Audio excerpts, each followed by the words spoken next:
News 18 Bhopal. Pharmacy के शोबे में जामिया हमदर्द का जवाब नहीं। फार्मेसी की कैटेगरी में जामिया हमदर्द को पहला मुकाम हासिल हुआ। गुज़िश्ता दिनों नेशनल इंस्टीट्यूशनल रैंकिंग फ्रेमवर्क की जानिब से मुख्तलिफ ज़ुमरों में आला तालीमी इदारों की रैंकिंग जारी की गई। हमारे नुमाइंदे खुर्रम ने जामिया हमदर्द के वीसी से खास बातचीत की। हाल ही में आई NIRF रैंकिंग 2022 में जामिया हमदर्द ने एक बार फिर से तारीख रकम की है। जामिया हमदर्द के फार्मेसी को लगातार चौथी मरतबा फर्स्ट रैंक हासिल हुई है। हमारे साथ मौजूद हैं वाइस चांसलर अफशार आलम साहब। सर, लगातार चौथी बार फार्मेसी में फ़र्स्ट रैंक हासिल करना, तो इसके पीछे का राज क्या है? क्योंकि ऊंचाई पर तो पहुंचा जा सकता है, लेकिन वहां पर ठहरना ये कमाल होता है। जी बिल्कुल सही कहा आपने। जैसे कि आप जानते हैं कि जामिया हमदर्द चौथी बार NIRF रैंकिंग में पहला पोजीशन किया है। जो गवर्नमेंट इंस्टीट्यूशंस है वो भी हमारे पीछे है। उसका रीज़न है कि हमारे जो टीचर हैं, स्टूडेंट्स हैं, उनका बड़ा मेहनत है, रिसर्च स्कॉलर्स का।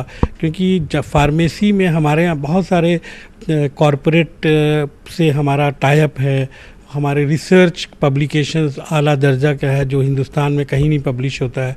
हमारे PhD स्टूडेंट्स बहुत अच्छे हैं, तो उससे हमारी पेटेंटिंग बढ़ रही है। तो मैं यह क्रेडिट वहाँ के टीचर्स, वहाँ के स्टूडेंट, रिसर्च स्कॉलर्स को दूंगा। अभी हम देख रहे हैं कि यूनिवर्सिटी की जो रैंकिंग्स आई हैं उसमें कई तरह की तब्दीलियां देखी गई हैं। कुछ यूनिवर्सिटियां ऊपर गई हैं, कुछ यूनिवर्सिटी एक दो मकाम नीचे भी आई हैं। तो जामिया हमदर्द की अभी जो रैंकिंग दिख रही है वो कितनी बेहतर होने वाली है? अभी जो दिख रही है 45 के आसपास, वो कैसे पीछे है और कैसे बेहतर होने वाली है? देखिए, रैंकिंग में पहले आपने देखा होगा कि हमारा रैंकिंग एक दौर में बेस्ट 20 में था, लेकिन अब क्योंकि NIRF रैंकिंग और NAC को फंडिंग से जोड़ दिया गया है, तो अब क्या है कि मैंडेटरी है। समझिए कि हिंदुस्तान में आपको मालूम है कि 945 यूनिवर्सिटीज़ हैं, उन सबको रैंकिंग में आना है। तो पहले बहुत सारे इंस्टीट्यूशन रैंकिंग में आते नहीं थे, तो कंपटीशन बहुत तेज़ है। अगर आप जो 2 या 3 नंबर से जो रैंकिंग को मैं स्टडी कर रहा हूँ, तो मुझे लग रहा है कि हमें कहीं पे कम है, तो मैं उसमें अपील में भी जाने का सोच रहा हूँ। अगर हम 3-4 नंबर का उछाल कर लेते हैं तो हम बेस्ट 20 में आ जाएंगे। और ये दौर क्योंकि ये पहले का था और इस साल हमने काफ़ी मेहनत किया है। जो रैंकिंग पैरामीटर्स हैं उसमें हम लोग बहुत एक्टिवली काम कर रहे हैं, और हर 3 महीने में हम एक ब्रोशर रिलीज़ कर रहे हैं जिसमें उन 5 पैरामीटर्स का हम लोग ज़्यादा से ज़्यादा ख्याल रख रहे हैं। तो इंशाल्लाह जो रैंकिंग नेक्स्ट ईयर आएगी उसमें मुझे उम्मीद है कि हम और बेहतर करेंगे। अगर देखें तो जामिया मिलिया इस्लामिया को हालांकि तीसरी रैंक मिली है, लेकिन उनके पास मेडिकल नहीं है। जामिया हमदर्द को ये कहना चाहिए एजाज़ हासिल है कि यहाँ मेडिकल की पढ़ाई होती है। तो मेडिकल आपका कैसा परफॉर्म कर रहा है, किस तरीके से आगे बढ़ रहा है, रैंकिंग में वो कहाँ है? देखिए, मेडिकल कॉलेज में हमको 33 रैंक मिला है, लेकिन उसमें रीज़न ये है कि इस बार बहुत सारे मेडिकल कॉलेज पूरे हिंदुस्तान से किए। जैसे कि पहले बहुत सारे गवर्नमेंट मेडिकल कॉलेज आते नहीं थे, तो मेडिकल में भी हमारा 33 रैंक है, लेकिन नेक्स्ट ईयर हम उसमें भी सुधार करेंगे। जो हमें कमियां लगी है, एक्चुअली देखिए रैंकिंग सिस्टम में डेटा का बड़ा रोल है।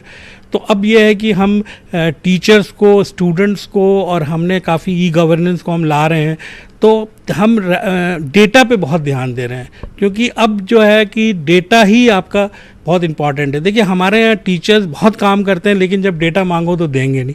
तो वो अब सिस्टम बदल गया है। आपको डेटा के साथ चलना है, और हम लोग बहुत एग्रेसिवली आप काम कर रहे हैं। अभी मैं आपको इस पिछले 1 साल में मैंने क्या किया, तो उसका मैंने प्रिंट पब्लिश कर दिया, और वो मैं इंटरनेट में भी डाल दिया हूँ और वेबसाइट में भी डाल दिया हूँ। तो आपको मेरे वेबसाइट में पता चल जाएगा डे बाय डे कि जामिया हमदर्द सिर्फ ना कि टीचिंग रिसर्च में नहीं, आउटरीच में भी बहुत एक्टिवली काम कर रही है, जो रैंकिंग में आज के डेट में है। आपको इंक्लूसिवनेस में काम कर रही हैं। तो ये सारे चीज़ें को हम ध्यान देते हुए हमें उम्मीद है कि रैंकिंग में और हम अच्छा करेंगे। शुक्रिया।